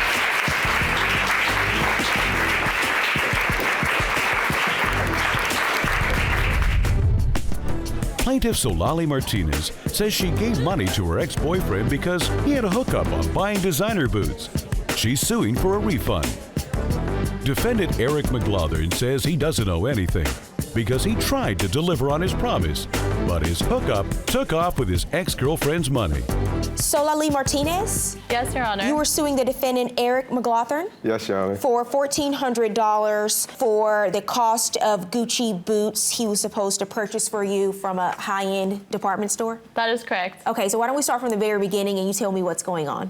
Okay, so I've known Eric for roughly about 8 years now. We met when we were in high school. He contacted me through text message, and he asked me if I was interested in purchasing something from a department store for a discounted price. Okay, and what was going on? I had done it for her before. Like, she had already asked me to do it one time before. Asked you to do what? To purchase something for her from the high-end retail store. Did you work at the store? No, I have a friend who works at the store. So you have a friend who works at a department store, and tell me exactly how this was supposed to work. He gets me a discount. I give him the money, and he'll bring me back the merchandise, but he'll do it at a discounted price. And he uses his employee discount to buy things for you. And I was just the middleman, handing the money from one person and the merchandise to the other person. How often were you doing this with your friend? Not often. I did it for one time, and everything was smooth, like it went perfectly fine. And then she asked me to do it again. She wanted boots and what kind of boots? Gucci boots. Okay. They're like horseback riding boots or something like that. I'm not sure. And Gucci riding boots. Yes. That's what you wanted. Yes. Okay. And did you contact her when she asked about the boots? Did you contact her initially? That one. He was actually dating one of my friends. Really, that was the situation. And he contacted me via text message. That's not it. And asked me if I was interested in getting things again from this department store. And of course, I was like, you know what? That's a good idea. I usually do most of my shopping around Black Friday, and it was almost Christmas. So I agreed to it, and I ended up giving him $1,000. And I was like, okay, you know what? It's okay. Like, I trust you. Like, I mean, I know him. I don't think he's gonna run off with my money. So she gives me $1,000. I take it, and I went to him. And he was like, I can't get anything right now. Like, I'm not trying to get in trouble or anything. Like, I got too much stuff. Because it's against company policy for him to use his employee discount to purchase items for someone else under the table. But go ahead. Yes. He told me that he was going to order them, and when they got there, he would get them, but at the time, he couldn't do it. Did you give him the $1,000? I gave him all the money. So you gave him $1,000? Yes. And he told you he can't get the boots at that time because he didn't want to get in trouble. He gave me a date when he could get them, and I gave it to her. I told you gave the date to her? I told her when she was going to receive them. Did you get the boots? I didn't. Okay, so, and where's the money? He has it. Where's he? Coming up, the devil is in the details. So you say you never got the boots? I never went and picked them up. He told me he had them like 4 times. Did you tell her that? I don't recall. Stop. We're not going to do this I don't recall, because you do recall. Plaintiff Solali Martinez says her ex-boyfriend lost the money she gave him for expensive designer boots. She's suing for a refund. Defendant Eric McLaughlin says he owes nothing because his designer boot hookup took off with the money. You know where he works? Did you go back to where he worked? I asked. He disappeared. So he didn't work there anymore? I don't know. I didn't visit him there. So you never went back to where he worked to look for him after you say he disappeared with $1,000? I contacted him. I called him. I texted him. I tried to get in contact with him. I blew his phone up just like she was blowing mine up. Whenever she called me, I call him because it was the same thing. So how do you know he disappeared? Because he didn't pick up his phone. Okay, that doesn't mean he disappeared. You know where he works. You know where he works. He had told me he had ordered the boots. He said he had them. He was going to pick them up. So he lagged out that giving them to me in a 3-week time period. So I just figured, well, if you still haven't went and picked them up, what if I give you more money and you can get me something else as well? So you gave him another $1,000 for what? Just to get me something else, like a clutch or something. I just figured I'd make the most out of my money if he was going to be doing that. I didn't know like an exact item. I was just going to get her a gift card. She could go buy whatever she wanted. But you were aware of this because you wrote he was going to get a gift card. So that's why there wasn't a specific item. I was like, I can pick out whatever I want. What's the hookup with the gift card? Honestly, it wasn't a gift card. It's a exchange card. Like you exchange something and then. But you give him a certain amount of money and he exchanges something that costs more. And what does it sound like to you, Juan? Sounds like that's why he don't work there no more. Yeah, this is why if he got caught and he didn't tell me he got caught, like that's what happened. But I don't know because I haven't talked to him since then. He's been dipping and dodging me. Like even my friends that know him, they haven't seen him. Like. So you say you never got the boots? He told me he got the boots, and I texted her. I was like, you said you never got them. I never went and picked them up. He told me he had them like 4 times. Did you tell her that? I don't recall. Stop. We're not going to do this I don't recall, because you do recall. So you gave him $2,000 in cash, but you're only suing for $1,400. Did he pay you some of the money? He did. He paid me $600 back, and this was in November around Thanksgiving. Okay, so he gave you $600. Mm-hmm. Why'd you give her $600 and not anything else? Because dude disappeared, and I felt bad. I know her. It's not like I don't know her. Like I used to date her. Like I'm not just a cold-hearted person. Why don't you think you owe the money? Because I didn't take. Somebody else ran off with it. it. If somebody else ran off with it, I'm not. And this is just a part of the game when it happens? Yeah, I mean, you got to charge it to the game. That's just something that happens. Like, I mean, she knew the risk. She knew you got to be responsible for that. Coming up, Judge Faith rules.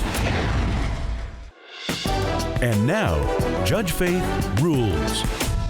All right, here's what we're going to do. I'm looking at this case, the first $1,000 and the second $1,000 in different respects. The first $1,000, I don't think you thought you were doing anything wrong when you gave him $1,000 for the Gucci boots, especially if now we know they cost about $1,100. What really concerns me is the second $1,000 you gave him for the gift card, because at this point, this is just fraud. If you give someone $1,000 for a gift card, you should only expect to get a $1,000 gift card. So your friend, if he exists, is committing theft at that point, and the two of you are aiding and abetting in that theft, and you're receiving stolen merchandise if you take a gift card that you only paid $1,000 for, but it's worth more. You know, what the two of you are really doing is engaging in fraud against this company at that point, especially with the gift card. So here's what I think is fair.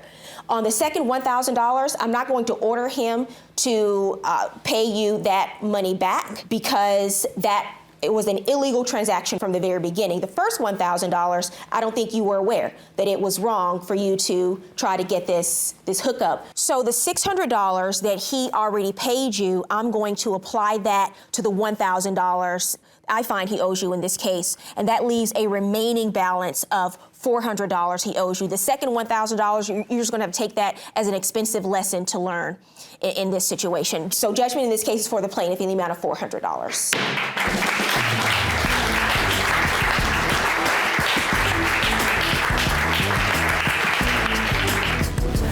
Eric should have paid me the full amount because he did sign a contract saying he would refund me. If you're doing something that has no guarantee, you just got to charge it to the game at the end of the day if it doesn't work out. Today on Judge Faith, this former Navy man thought he found the perfect teammate to make his dream of opening a bowling alley come true. She has all these different businesses that she's trying to do, and the bowling alley was one of them. He was no longer part of the equation because I had already dissolved our partnership. Why would you do that? Because he was arrogant in a meeting. And later, a dog groomer is accused of crippling a family's beloved miniature schnauzer. Here's his head, here's his body hanging down, and then here's the hips together. Okay. And she went like that. Okay, and so how do you say you picked him up? Normally they're just against me, and it's very gentle, just like if I was holding a baby. If you think this woman has broken your dog's spine, you do not wait 5 months to go back to that facility to contact her. You don't do it. Faith Jenkins. Her distinguished legal career began when she graduated first in her law school class. She quickly became a tough New York City prosecutor, and then a preeminent legal analyst on cable news. And now she's the judge in her own courtroom. Her cases are real, and her rulings are final. She is Judge Faith.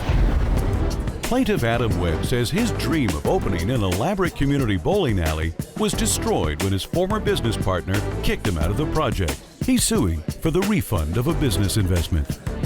Defendant Florence Board says the deal went bad when Adam failed to find additional funding, and she can't pay the plaintiff back because she lost all the money. All rise. Court is in session. The Honorable Judge Faith Jenkins presiding. Please be seated. Your Honor, the litigants have been sworn in. This is the case of Webb versus Boards. Thank you, Juan. Adam Webb? Yes, ma'am. You are suing the defendant, Florence Boards? That is correct. For $3,000 for the refund of a business investment? That's right, Your Honor. Okay, why don't we start from the very beginning? How do you know Ms. Boards, and how did you come to invest $3,000 in her business? I had met Ms. Boards through my uncle the summer of 2013 in June. I had just returned home from a deployment with the Navy, and my uncle knew that I was looking to invest, save some money up while I was there. How long have you been in the Navy? I did 5.5 years active duty. I do the reserves now. Okay, thank you for your service. Thank you. So when he approached me and told me about a lady that he met through a mutual friend, she was trying to open up a bowling alley. And I expressed to him past that I wanted to open up a bowling alley as well. So my family knew that it was something that I wanted to do. They knew that I wanted to be an entrepreneur. So when he told me about her, we met up with her at her apartment. We went When over was there. this This meeting? was end of June. Of what year? 2013. Okay. So we went to her apartment. She has tripods of poster boards and pamphlets from here, business analysis, just a bunch of different things that made her look legit. She's telling us that she has all these different businesses that she's trying to do, and the bowling alley was one of them. Okay. Well, did you verify that? This is my first time ever doing anything like this. I had no idea. This was all new to me. I mean, Did it was my anyone head. verify it on your behalf? No, Your Honor. So we're still sitting. How old are you? 27.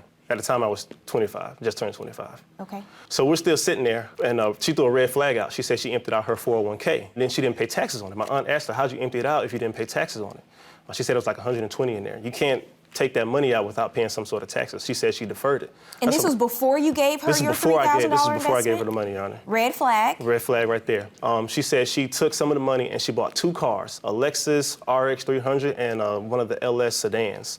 It's like, why would you're supposed to be investing that money and you went and blew, almost 80 grand on 2 vehicles. You can only drive one at a time. But you still gave her $3,000 to invest. I still gave her $3 grand, Your Honor. What was the agreement between the two of you with your $3,000? What was that for? To secure my position in her company, to be a part of the bowling alley. What position? She had me down as like interior design. What company? The 3 Strikes Entertainment. Okay. That was the name that she had for it. Tell me what's going on, ma'am. What was the agreement between the two of you in terms of the $3,000? The agreement was for $3,000, he would be a 50% partnership in 3 Strikes Entertainment Center. For $3,000? For $3,000. He's a 50% partner? Yes, because... How is that possible? Because I said it was possible because I was 100% ownership of it. It was a dream, and I was making it happen. However, he said he had plans. It was, this is exactly what I wanted to do. This is my passion. Oh my God, I can't believe it's like, you're inside my head. Did you get this initial agreement in writing? No, Your Honor. Okay, so I just want to know because I'm trying to get an understanding of this. Okay. How much were you going to need total to open this bowling alley? $10 million. Okay, and you're going to get $10 million when $3,000 gets you 50% of the company? Coming up on Judge Faith, did she make an offer he should have refused? You kicked him out of the partnership, but you didn't return his $3,000? No, there was nothing said. There was nothing said I had to return it. Why do you think you can kick him out and keep his money? Because I could, and I did. What is wrong with you? And later, did the dog groomer fail to handle their precious cargo with care? Was Blitz on the floor crying and yelping? Did you witness that? Well, he was crying. Many dogs we take out of a kennel will yelp or cry. It's just a natural thing with grooming. Plaintiff Adam Webb says his ex-business partner promised to pay him back. He's suing for the refund of a business investment. Defendant Florence Board says the plaintiff knew the entertainment complex was a high-risk investment that could fail. You're going to get $10 million for this company when $3,000 has already gotten someone 50% partnership in the company. That is correct. Initially, the $3,000 was helping with the expenses that had already been expended to get the team in place, the design in place, all of that. What happened with the bowling alley? Did you get the remainder of the $10 million outside of his $3,000? No, I did not. I did get a letter of intent from an investor that said that they wanted to invest $8.6 million. Okay. But at that time... May I see that letter? I didn't bring it. But at that time, he was no longer part of the equation because I had already dissolved our partnership. Oh, so you gave him his $3,000 back? He was never going to get the $3,000 back. I was going to give it to him out of the kindness of my heart. I didn't sign anything that said I was going to pay him $3,000 But you just told me that you dissolved the partnership. Why would you do that? Because he was arrogant in a meeting. What do you mean by that, arrogant in a meeting? We went to a meeting with the commercial realtor, and he brought his little kid. And she was distracted. He wasn't professional. And he was taking over the meeting. And I was like, this is my deal. Why are you taking? So we had a conversation. Well, he's 50% owner of the company, ma'am. Well, there was none of his ideas and he didn't do any work. You kicked him out of the partnership, but you didn't return his $3,000? No. There was nothing said. There was nothing said I had to return it. Why do you think you can kick him out and keep his money? Because I could, and I did. Well, you can't.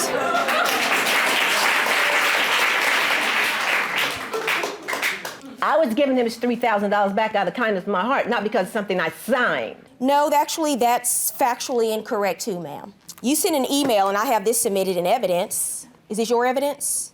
Yes, Your Honor, the emails between the two of you? her and I, yes. Do you recall on November 17th, 2013, writing to him, and you said, "Hello, Adam, we are approaching the signing of the ground lease this week. If you don't have at least half of the deposit by Thursday," what deposit is she referring to? Your Honor, they wanted us to pay 2 months worth of rent. How much money? $100,000, $95,000. So she asked you for how much? Half of that, $45,000. So she asked you to come up with an additional $45,000? Yes. By when? She sent me that email. I had to have it by Thursday. So 5 days. Is that true, ma'am? Yes, it is. I sent an email.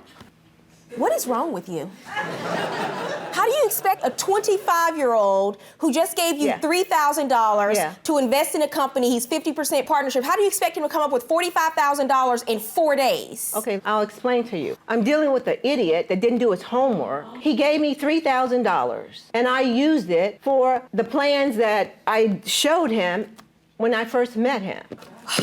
Lord, give me strength today.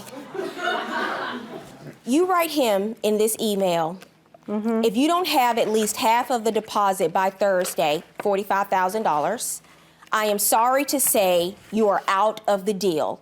I will be refunding your $3,000. Yes. So by your own governance, ma'am, you're saying he will be out of the deal and you will give him his money back. That is correct. Why haven't you done that? Because it was depending on when I received the funding from the outside investor. That's not what you said in the email. You call him an idiot, I think you're a scammer. At this point, he was 25 years old. Yes, Your Honor. You know you're dealing with someone who's young, inexperienced. You're 60 years old. You didn't do your homework, clearly. I think you're naive. I don't think you're an idiot. I think you came across someone who's a scammer and who's willing to take advantage of you and steal your money. And another thing I'll tell you, at 25 years old, trust me, based on what I'm seeing right now, by the time he's your age, he'll be running circles around you with the businesses that he's going to create now. Because right now, you're doing nothing but scamming people. He can you should bring be it. ashamed of yourself. Yeah, $3,000 verdict for the plaintiff. In addition, I'm ordering you to pay the interest on that money because you've held it this has been for 2 years. You've held this $3,000. I'm ordering you to pay him $300 in interest. $3,300 verdict for the plaintiff.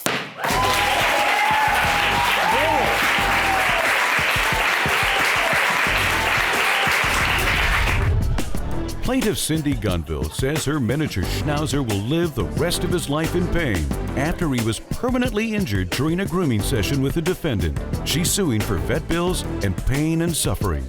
She's accompanied by Joshua Mix. Defendant Brenda Lingwall says she has worked on over 100 dogs without a single complaint, and she's not responsible for any injuries to the plaintiff's dog. Cindy Gunville? Yes. You were suing the defendant, Brenda Lingwall? Yes. For $7,000 you say she owes you for x-rays you had to get done for your dog? Correct. And then, as I understand it, you're also suing for future medical expenses? Yes. What kind of dog do you have? I have a miniature schnauzer. And you took your dog, and what's the dog's name? Blitz. You took Blitz to see the defendant, who is a pet groomer? Yes, I am. On May 24th, 2013. Yes. And you say that it was during that visit that Blitz was injured. Correct. And as a result, you will be out of pocket for all of these medical expenses over the next several years. Yes. Okay, why don't you tell me what happened? I brought Blitz in. I first started seeing her in January, and she did a good job. I was happy with her grooming abilities, and he seemed happy, and I brought her back again 2 months later to her, and it went fine again. Then 2 months later, I brought him again, and this is May 24th. Yeah. The date of the incident. Okay. Yes. Now we're there. Sorry. And when we got there, he was on the floor. What treatment was he receiving that day? What just services? Grooming. They give him a bath, a haircut, shaving, toenails, clean up the face and stuff for the schnauzer cut. Okay. And do you own this business, ma'am? No, I do not. I'm an independent Contractor that work. Right. Okay. And how long have you been doing this kind of work?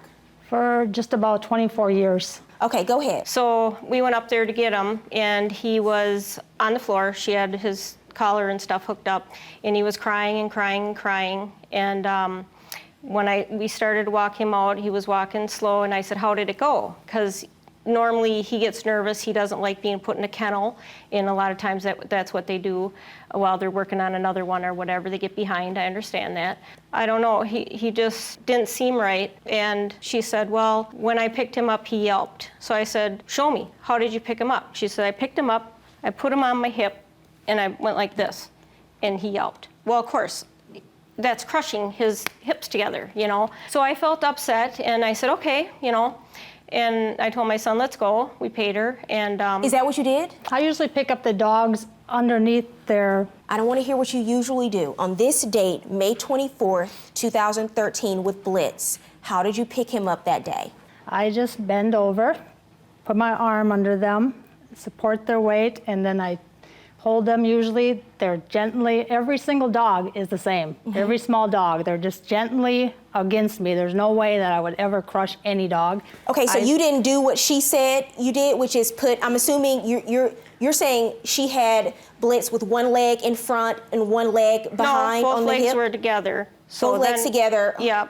So he was like, here's his head, here's his body hanging down, and then here's the hips together. Okay. And she went like that. Coming up on Judge Faith, evidence reveals the pup had a prior. 4 of his bones were broken when he jumped out of my arms and went splat on the floor. That's a miniature schnauzer. They're energetic. When did that happen? Plaintiff Cindy Gonville says her miniature schnauzer was injured during a grooming session. She's suing for vet bills and pain and suffering. Defendant Brenda Lingwall says she's not responsible for the injuries. Okay, and so how do you say you picked him up? When I actually have a dog, it just comes natural. So they're all the same. So I put my arm under them, I support their weight, and I lift them up, and normally they're just against me, and it's very gentle, just like if I was holding a baby. Okay. Like I've had 5 babies, and they're against you gentle. There's no way that any dog is gonna get crushed, a crushed leg or spine. So you from demonstrated that to her that day? No, I did not. Did you show her? You no, say she I showed did you? not. Yeah, she did. Were you there? Would you step up, please? And you are the plaintiff's son? Yes, I'm Josh. Okay, so you went back with your mother to pick Blitz up.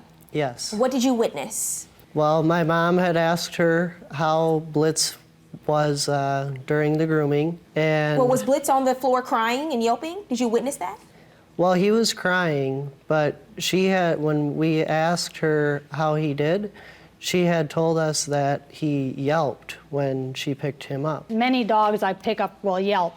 Many dogs we take out of a kennel will yelp or cry. It's just a natural thing with grooming. You say you believe she crushed his spine. Do you have any medical documentation for the dog that reflects that? I have an x-ray that shows his spinal damage. When was that x-ray taken? This was taken 3 weeks after the incident. Why was it taken 3 weeks after? Because we were gonna just see how he did, but what happened was a little before the 3rd week, when I called the vet, he was then not able to walk. His back leg would not Okay, and had Blitz had any prior injuries prior to May 24th, no, 2013? And I have that. I'm sorry? I have that right here. He had no prior injuries? Yes, he did. No. He had a prior broken bones in his front paw. And Not back or anything, no. Just his on his front paw, he does. And that's written right on his grooming card here. Right there. Yep.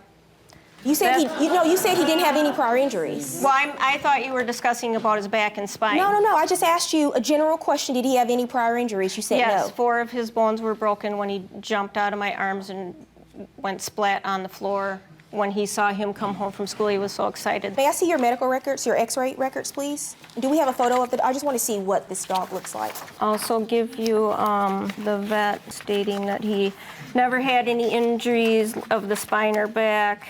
I also have a video to show you of him not being able to get in the vehicle anymore.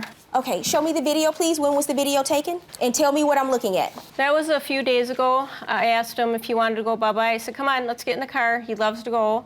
He would normally run and just jump right in there, ready to go.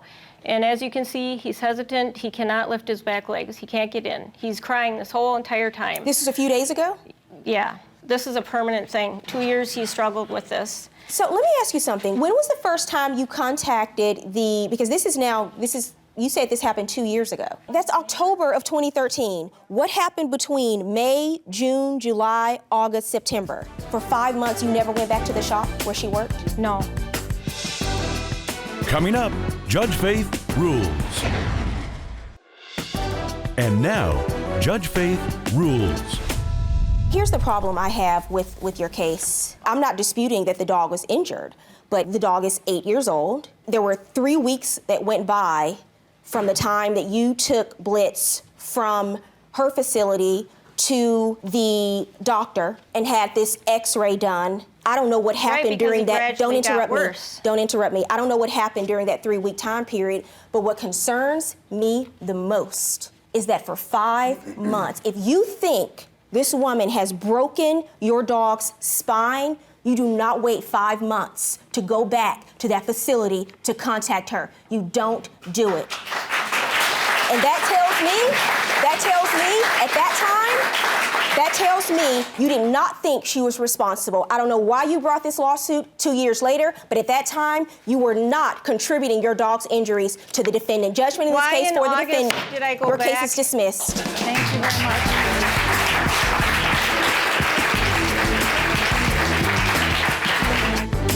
I think the judge's ruling was fair, as I've never, ever injured any animal that I've groomed. Be careful and check your dog when they get back home. And take them to the vet immediately if you notice anything that's wrong.